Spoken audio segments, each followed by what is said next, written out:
Today I'm going to talk about, so what is literacy today? And when I sat down to think about what might be most helpful within the Austrian context, it would be to think about shifts in terms of how we read and write and literacy. So that's how I framed this keynote. And I thought I would start with a quote by someone named Kenneth Burke. And Kenneth Burke works in rhetoric and composition. And he says, humans are symbol-making, symbol-using, and symbol-misusing animals. And the reason I like this quote is that in the past century and in the 21st century, we never stop trying to make meaning from symbols. And sometimes these symbols are words, and sometimes these symbols are visuals, and sometimes these symbols are interactive texts. And that's really the theme of the keynote. And what I'm going to do, what will inform this keynote, are 3 studies that I've been involved in over the past 6 years that look at aspects of reading and writing. And some of them have been at the secondary level, most of them, but some of them have been at the elementary level as well. First of all, what I wanted to think about is I wanted to think about what did it mean to be literate yesterday? By yesterday, I mean the last century. So in the 20th century, what did literacy demand? And obviously, some of these skills you still need in the 21st century, but these are gradually shifting. And so I frame them in terms of dispositions, in terms of what do you need to be able to be literate in the 20th century? And reading, writing, listening, speaking, words, obviously. That was the main way of being literate, of thinking in terms of literacy. And by that I mean the concept of register. So how do we speak with a colleague? How do we speak with a boss? How do we talk to our teacher? So in terms of how do we speak to an audience. And then obviously the nature of grammar and systems and thinking about words in terms of sitting within systems, and also content. What is the content? What are we reading? What are the genres of text? We move from newspapers to prose to a variety of other informational texts.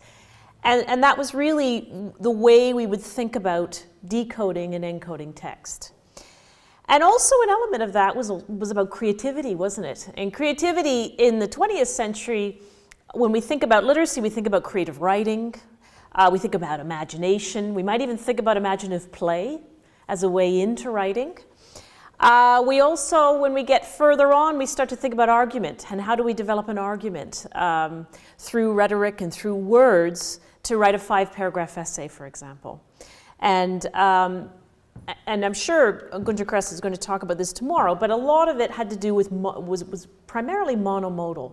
So in the 20th century, really thought in terms of words, and although we still do very much read words and view words and write words, there are lots of other communicational systems that are entering, and we need to get our mind around that as literacy educators in terms of curriculum and policy globally.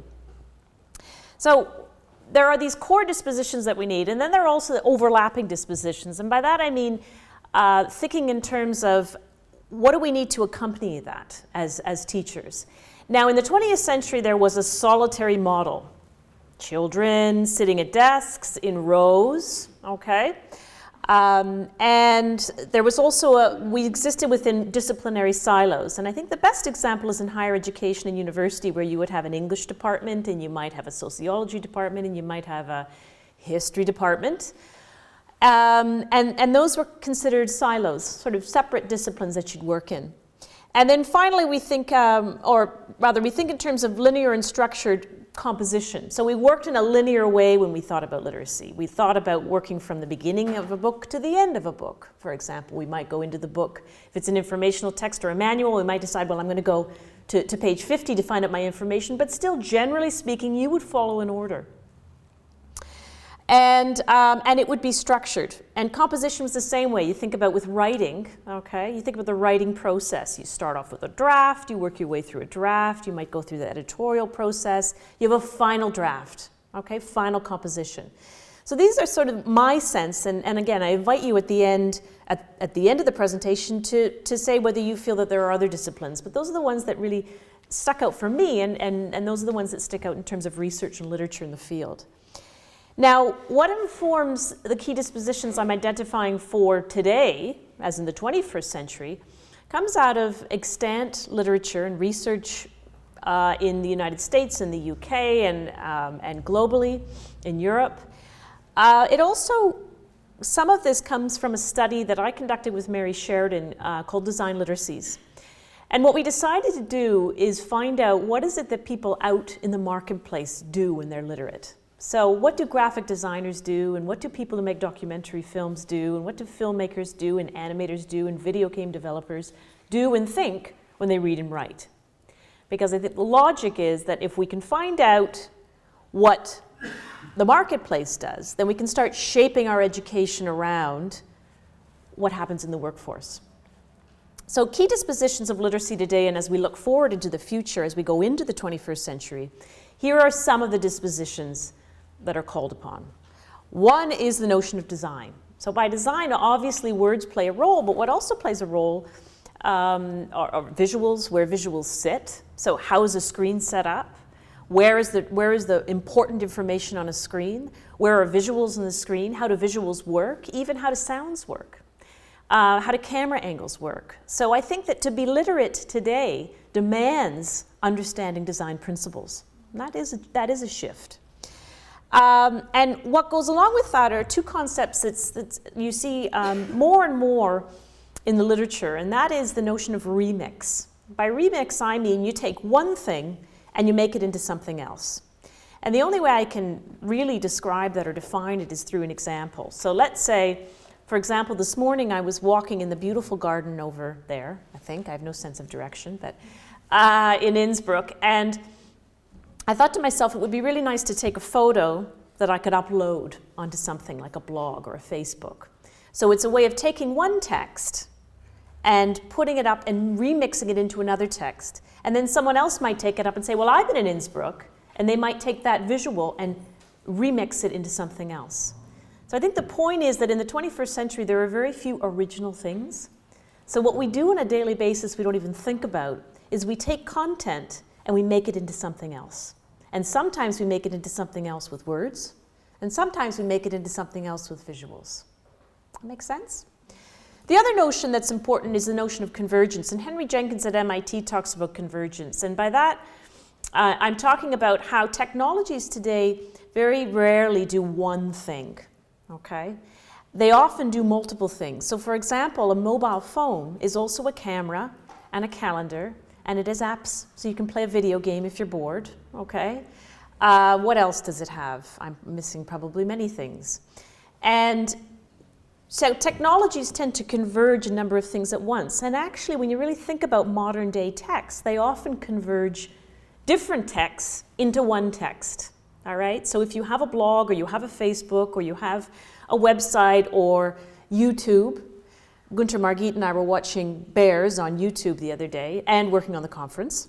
And you can see simultaneously there's a convergence of television and the web and text and visuals. So that's modern day design. Creativity is part of that, and creativity is different. It's not just about creative writing and imaginative play, although that's very important. It's also about the notion of social networking and participation out in the world. So what people in the workforce do to be creative is they say, here's an idea, we're going to put it on our website and make it viral. And we're going to have other people talk about it, and then they'll come up with ideas, and that'll contribute to our own creativity. So creativity tends to be a very interactive thing, and it works across the local to the global. Being in Innsbruck, I can have a creative idea that I want to put onto a blog, and then someone else in Iran or somewhere in the world will comment back and say, well, have you thought about this? And that's what Twitter's all about. So creativity has a different face. And what a lot of these producers talked about is the notion of spin. And that's the modern day argument. So they would say, well, we would spin one idea and make it into another. The best example I can remember is interviewing someone in New York at Nickelodeon. And Nickelodeon produces a show called Dora the Explorer. And so they talked about the spin of that show and where it originated from. And it originated from the word computadora, which is Spanish for computer. And they needed to appeal to the Hispanic market in the States, so they developed a show about a young, strong Hispanic girl who problem solves like a computer through an adventure. All right? So they talk about spinning an idea and materializing it through multimodality into a design. And that's sort of a new way of thinking about what we do when we're literate. We take something, a concept, and then we remix it into a visual, into an animated text, into a digital story, or into an essay, okay? And with overlapping disposition, they talked about collaboration. So this debunks, the myth of the solitary model no longer exists. What children increasingly do in classrooms is they work in small groups on a project. So they might decide that to do a digital story about a book. You're going to see some examples of the Odyssey a bit later. And they'll remix it into something else collectively as a group. So people don't work on their own. And it's also interdisciplinary. So increasingly you're seeing in universities, for example, communications departments, as opposed to an English and history and sociology department. They come together and they make one larger department. And you work across disciplines in order to think in terms of knowledge. The other thing that's increasingly happens is trial and error. You try one idea, it doesn't work, you try another idea, and then you throw it out to an audience. You make it viral.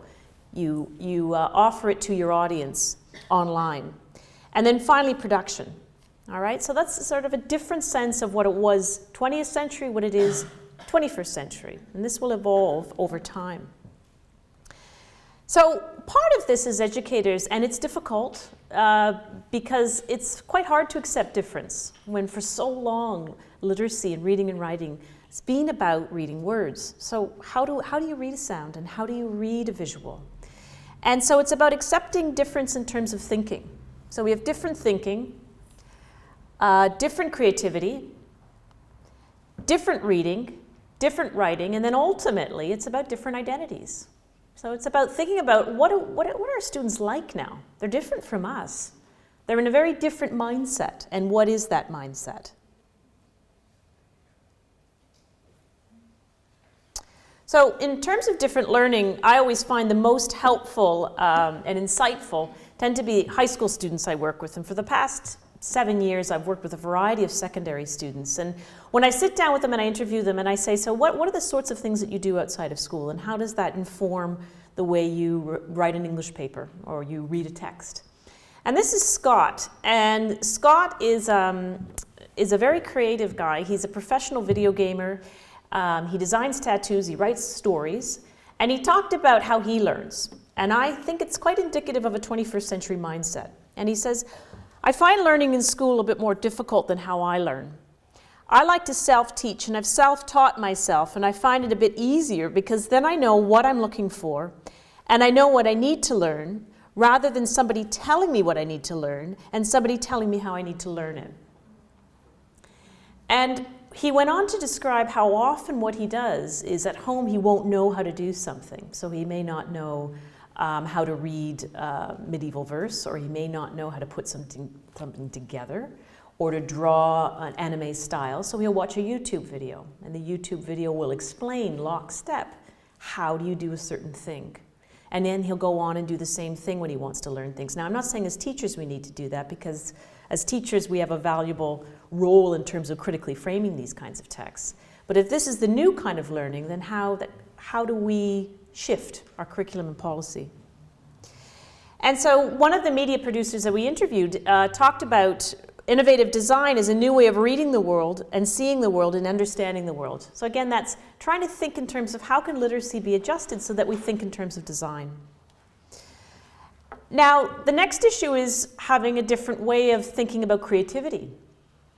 And again, two interviewees in the production marketplace project were particularly helpful for this. And one of the interviewees talked about how she develops websites for children in order to foster what she called fearless creativity. And I love that line, Mary P. and I love that line, because what it did was it captured the way a child will go online and just understand a text through trial and error, through trying it out. So know where to click on an icon, know how to move through a website, know how to move to another website. And that kind of creativity and practice is the way in which children make meaning, offline and online. And then Sarah Robbins helped develop something called Second Life. And she talked about how, she said, I definitely think that there needs to be emphasis on learners creating their own content. The whole Web 2.0 movement and the prosumer movement put the means of production in the hands of everyone. So that changes composition in writing, doesn't it? Whereas writing used to be done by writers, and they used to create canonical texts. Now everybody can be a writer, right? You write all the time. You probably were writing just before you came in here. Emails and contributing to Twitter or whatever you do on a daily basis, you're always producing. You're always composing. And that's modern creativity and thinking creatively about how we will compose. And in order to foster this within policy and within curriculum and at all grade levels, we want to have low barriers for engagement, meaning we want engagement.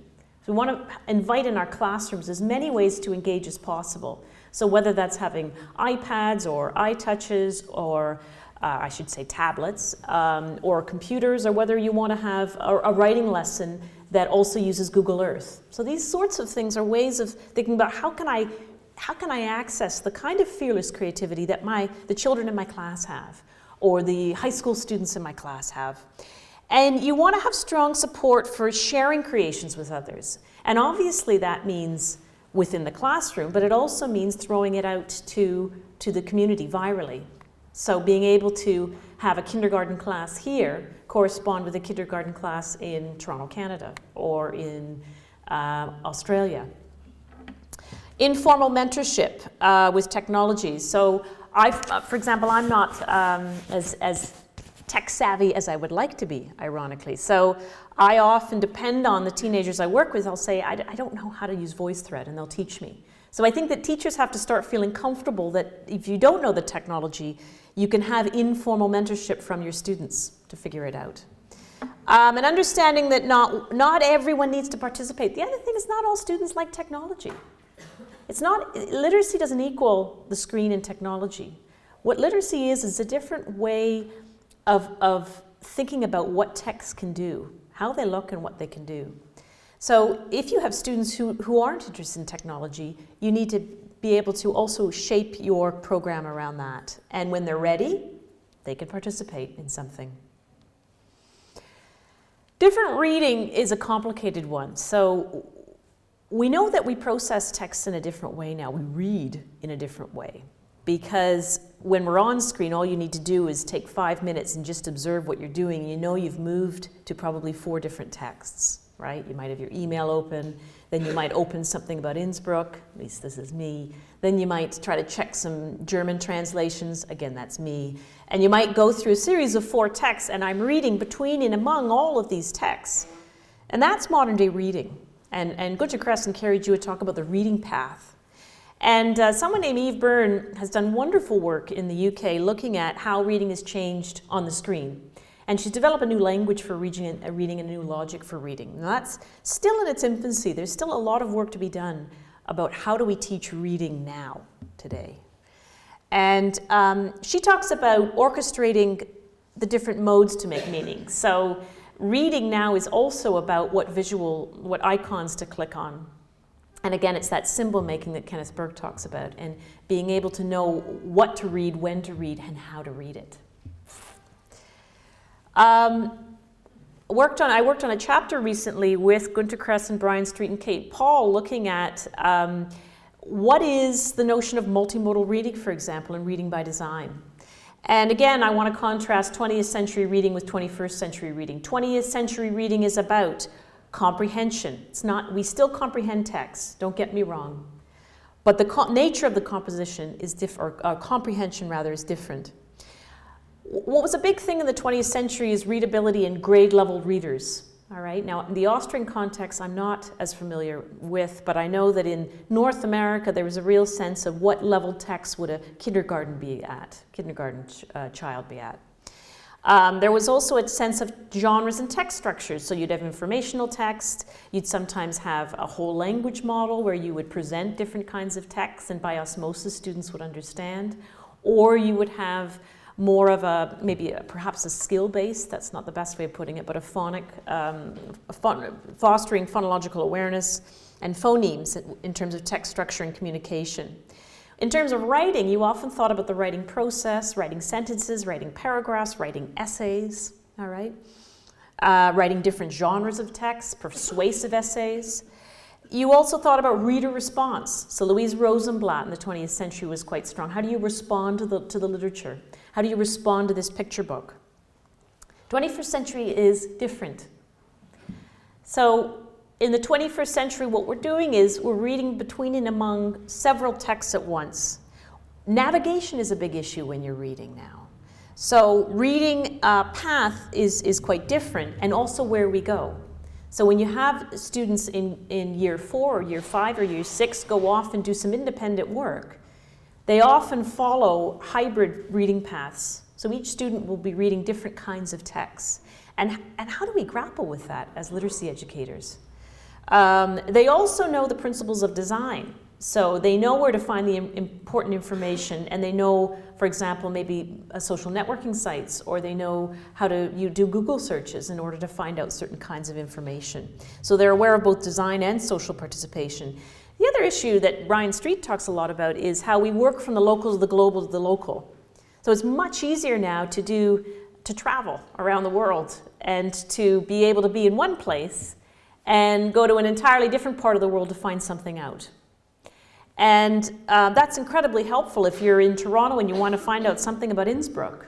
You're able to do that. You're able to get as many texts as you can to find out information, or Salzburg or Vienna.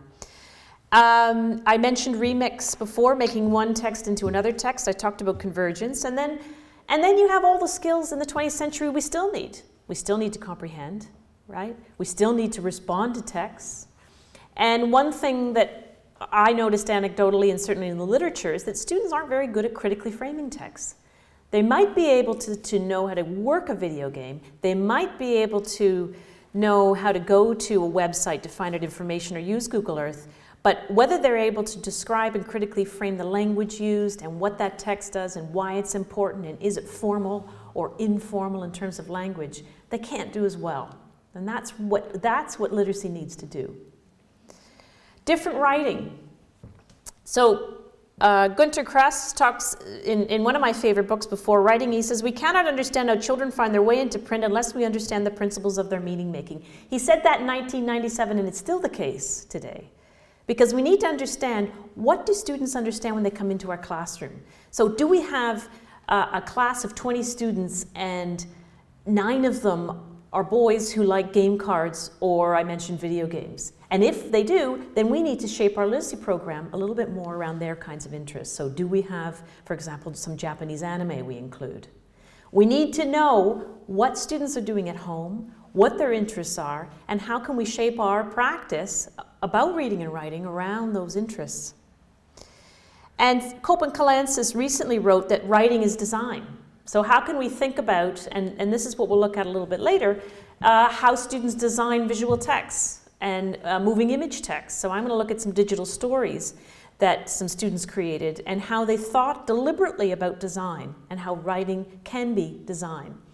And it's now important for teachers to be able to teach design. And how do we do that? Well, we have to revisit principles of design and understand them.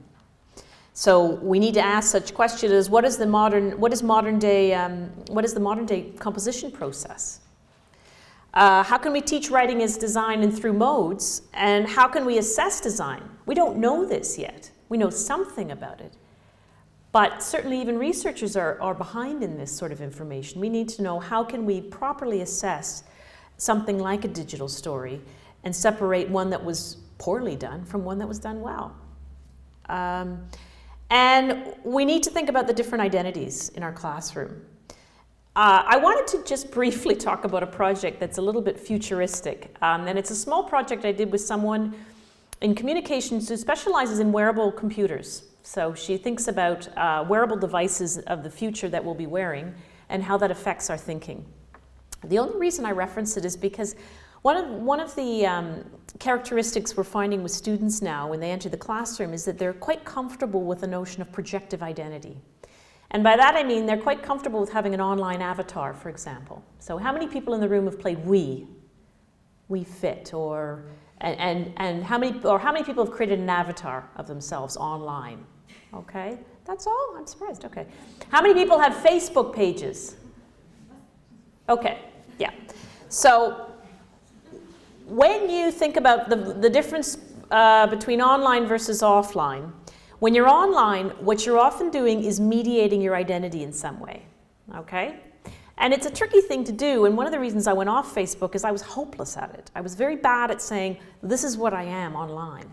Whereas what I'm finding is students are very good at being able to say, well, I'm actually a green female with, whatever. They're actually very good at creating avatars of themselves. So what this study did is we looked at what happens when you go into a projective identity. And so we looked at 2 young women, and then we looked at 6 other young children. And they played this game called the Force Trainer. And the Force Trainer is all about Star Wars.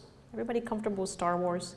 And in Star Wars, essentially, warriors like Luke Skywalker want to become a Jedi warrior. To become a Jedi warrior, you have to sort of enter the Zen state where you can make things levitate and you can make things happen. And so this toy emulates or replicates that process by having you wear a device and look at a ball and enter a Zen state and make it levitate. Silly, right? So we had these 2 young women, Maddie and Aurora, and they sat with the headgear on, and they went into a projective identity of a Jedi warrior to make the ball rise. Well, needless to say, everyone sort of made the ball rise. Mixed results. What's important here is more how the process went. So the process now is that a child thinks about their identity, and they slowly move into this notion that James Paul G talks about, into this projective, different alter ego. Now, we might have done that in the 20th century. When reading literature, we probably imagined ourselves as a character, or we had imagination. But to me, this is quite different. Because what it is it's trying to create a Facebook page saying, this is what I am, and you have some sort of a picture that depicts you. Now, that picture can be an event that recently happened, or it can be a bit of animated text. You see all kinds of different ways of mediating self online. So students inhabit alternate identities and projective identities, and as teachers, we need to think about how can we incorporate that. And when they engage with these identities, they read, write, listen, speak in different ways. And they need to be comfortable with using it in the classroom, and I think more than anything else, I'll speak for myself, I need to be more comfortable with it and what that means. So I'm going to move on to something concrete now. Just to give an example of design and modal learning. And this is a project that was, for 4 years in the United States, I worked in a grade 9 classroom. And every week, every Tuesday, I would come in and I would do English teaching with a teacher with students in what's called a support English class. These students in year 9 had all failed a standardized test. So what essentially is they really struggled with their reading and writing. And that's generally the population I work with, students who struggle with reading and writing. And now in Toronto, I'm doing a similar 2-year project funded by the International Research Association, Literacy Association rather, and it's in a urban school, a school in inner city Toronto, which is very diverse. And these are with working class and middle class students. Most of the students are Somalian. Some of the students come from the West Indies, but all of them tend to come from other places, and they've immigrated to Toronto. And again, 1 class a week I go in, and it's devoted to teaching multimodally. So sometimes what we'll do is we'll listen to a music video, and we'll interpret what the visuals could be or would be, or sometimes we'll analyze a music video. Sometimes we'll do rants where students plan a script, so they write a script and they storyboard how they might talk about a certain topic. So I'll show you examples a little bit later of how they did those rants. Now, what I wanted to look at for a few minutes, I wanted to look at some digital stories. And about 3 years ago, I worked with a teacher who was struggling with these students to teach them the Odyssey.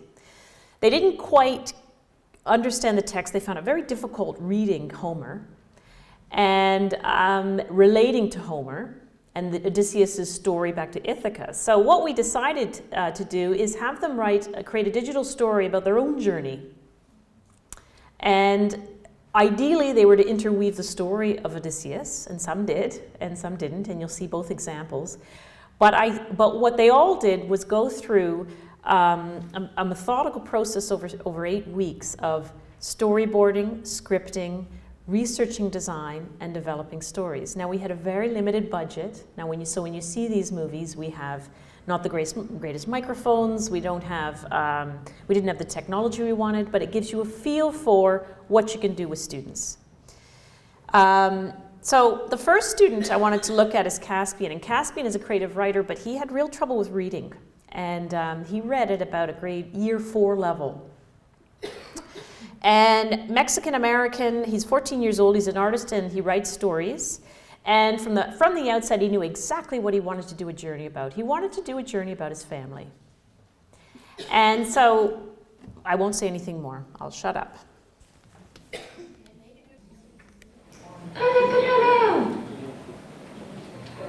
I'm Christian Rosario. I'm 14 years old, and I'm a student at Praxis High School. In my life, I have been to many places and have learned a lot of things. My trip to Canada. Our group that went to Canada was my mom and my sister, my grandpa and my brother, my grandma, my dad, and me. The first thing we did when we got there was see the falls. They looked awesome. I got to stand next to the falls and go behind. And for the first time, I got to see the end of the rainbow. Another thing I got to do was see a whirlpool down from the falls. While we were there, we also went to a fun house, and this was the point in our trip where me and my siblings got to spend time with each other. My parents went into a haunted house, which happened to be the scariest attraction in the area. My journey to Niagara Falls was awesome. I learned a lot about myself and my family. I hope I can go to Canada and learn more stuff about it. I love to travel with my family mostly. What I love most is coming home with more appreciation of my family, and I love them. Okay. So with Caspian's film, he didn't do a great job incorporating the story of Odysseus, all right? Now, there is a journey there.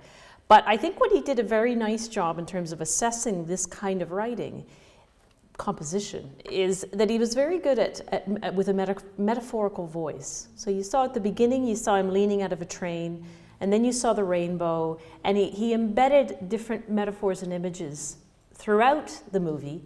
And the other piece that's very important is it's really a cultural piece in that the Hispanic students I worked with really emphasized the intergenerational practices that happen at home. So he said, I really want my grandparents in it. I don't want to make anything that is a journey movie without having them present. So that was part of it. And I think as a writer, he shows tremendous creativity and figurative ability to be able to find the right kinds of symbols and metaphors and images that would be sequenced. The sound quality might not have been the best, but you did note at one point the sound faded out and he had waterfall. That was the effect that he wanted to have. So I'm going to show you a very different kind of a movie, and I think with a bit more design savvy. And this is with Patsy. Now, Patsy didn't have a lot of interest in school. She wanted to be a fashion designer and get through secondary school as quickly as possible so that she could become Coco Chanel, okay? So she had difficulty connecting with texts. She had some issues with attention and focus. So Patsy, I would often see Patsy as we were teaching kind of, look off into the distance or surf online, but she was our tech guru. She could figure out anything. Voice thread, she could do the sound. I wouldn't have been standing here awkwardly. Patsy would have gone over and fixed the sound. And Guatemalan American, 15 years old, and so her story is predictably about her journey into fashion.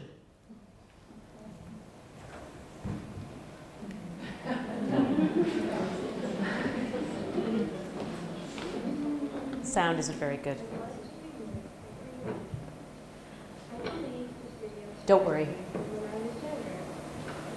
I grew up always wearing cutest dresses, which my mom would pick out. I also would have my mom make my own clothing designs. She was a makeup artist attending fashion school, so it was very successful. Some people don't care what they wear on their bags. I do. I love fashion because not only did my mom inspire me, it was also Coco Chanel. When she was young, she started making hats, and later on made her own line of clothing. She would wear things completely different from what the town would wear. My Converses inspired me to make things up. Also, the high school inspires me. The greater effort to the only person I want to be successful. I want to be able to have my name known by others. We will be later learning about all the designers. Having tests and exams this year for all really devoted and committed to being a designer. Whatever today, all depends on my mood. Spirit became in my high school experience. Me and my friends, Alan, Katie, Jake, and Jessica, and Bianca, were going to sing big for a whole week. For Twin Day, I was thinking. For Halloween, it was Tinkerbell and the I made my own costume for Halloween. I've been in very sweet routines. I can't say anything about the trust. I'm too much stress on my thinking. I call this a journey because it's very hard to become a designer at a young age. So I can see myself in 20 years becoming a designer. I know that Odysseus' journey was known by others and went from place to place. While I compare myself in that way, traveling from place to place, if I become known, having my name on everyone's clothing and bags, and people applauding to my name, just like Odysseus' desire was to get home, it's my desire to become famous. Every task for him was very important, to be the Cyclops and Cyrus. To me, taking those tests, meeting designers, going to FIT is so important, just like his test. Okay. Again, a different take on the journey motif in terms of composition. I am sorry about the sound quality. It's very difficult to hear what she's saying, but what she was talking about is trying to build on her past. So when we studied the Odyssey, what we talked about is how Odysseus came from a certain place, and then the phases of his journey as rites of passage. And she wanted to embed that into her story. I would say that the sound and audio and voiceover wasn't great because she was quite monotone, whereas Caspian tried to vary it a little bit, and we did talk about sound. In retrospect, I think we could have done a much better job as teachers explaining what sound does and what voice does. But really, we just didn't know, to be honest. And that again, is something that as literacy teachers we need to think about. But what she did do well, I thought, was that she was good at finding fitting visuals. She was good at sequencing her voice, her script, with the visual that appeared. All right. I would say she had too many visuals, again, and this is how we assessed her. She really wanted to have all of the visuals fit in. And we weren't going to stop her to do that. So she was happy to do that. There was also a cultural motif in there, and you couldn't hear it very well, but she talked about a sweet 15. And in North America, there's something called a sweet 16, and that's when somebody turns 16, they often have a party. I don't know in Austria if there's some similar thing, but within Hispanic culture, it's a sweet 15. And she talked about sweet 15 and really wanting to put that in. She also talked about her mom was a seamstress, and really wanted her mom's dresses, childhood dresses, in that movie. So what I loved about it is the interweaving of her own subjectivities, of her own identity into the story of the journey. And she really had acumen, real skill with modes and with using the technologies. Now the final digital story is Manuel, and Manuel had no interest in the English class, really. Lovely young man, but really struggled with his reading and writing, and as soon as he could drop English, he would. But he loved sports, and I sat with him and didn't know what to do. And together we brainstormed, and he said, you know, one thing that's been in my life for a long time is sports. I've loved sports, I'm good at sports, but it hasn't always been easy in all of them. So I said, well, there you go, you've got your topic, and this is what he did.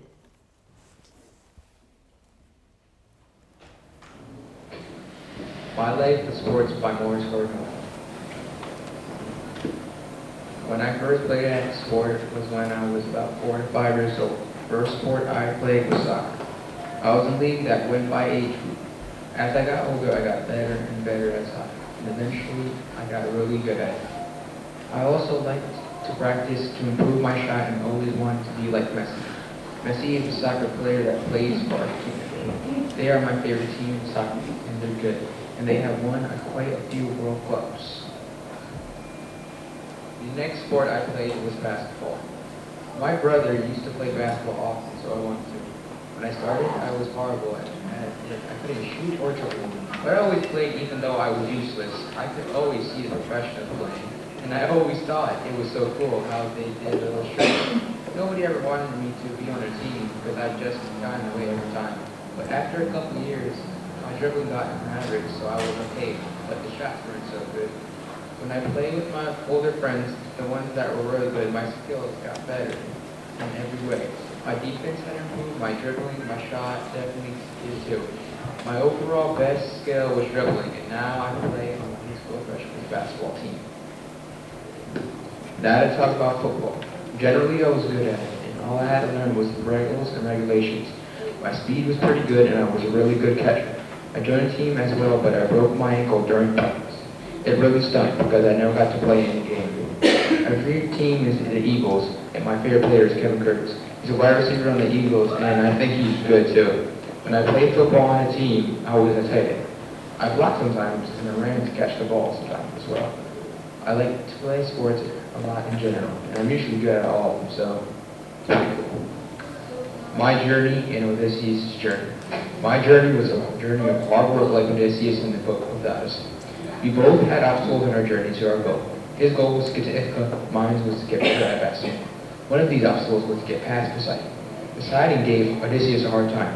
When Poseidon found out that Odysseus left Calypso's island and that he blinded the Cyclops, he was infuriated.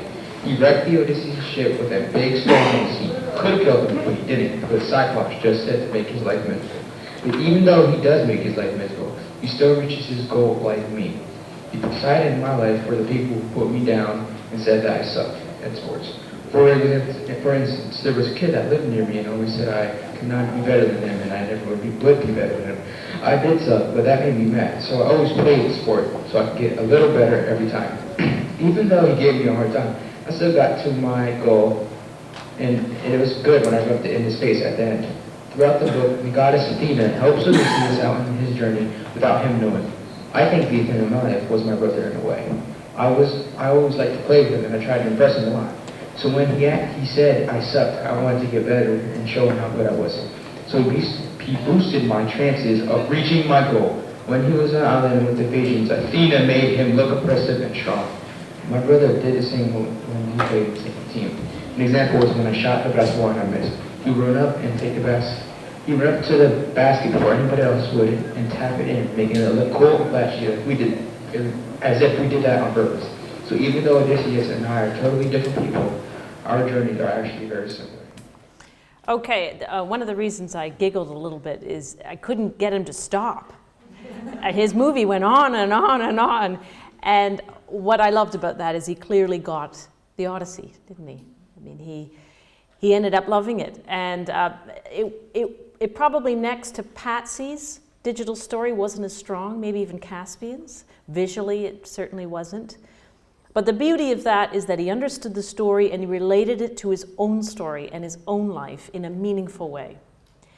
And so when I look at someone like Manuel, I think of a real success that way, doing those kinds of, and I'm sure that there are Manuels in your classroom that, or you have seen in classrooms who are quite bored by what's going on with literacy.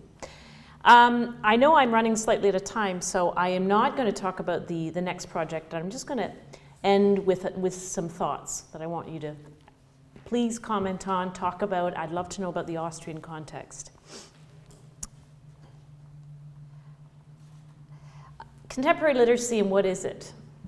Well, I think when we think about what it is to be literate today, I think it's very complicated. I think it's complicated to develop curriculum and pedagogy based on reading, writing today.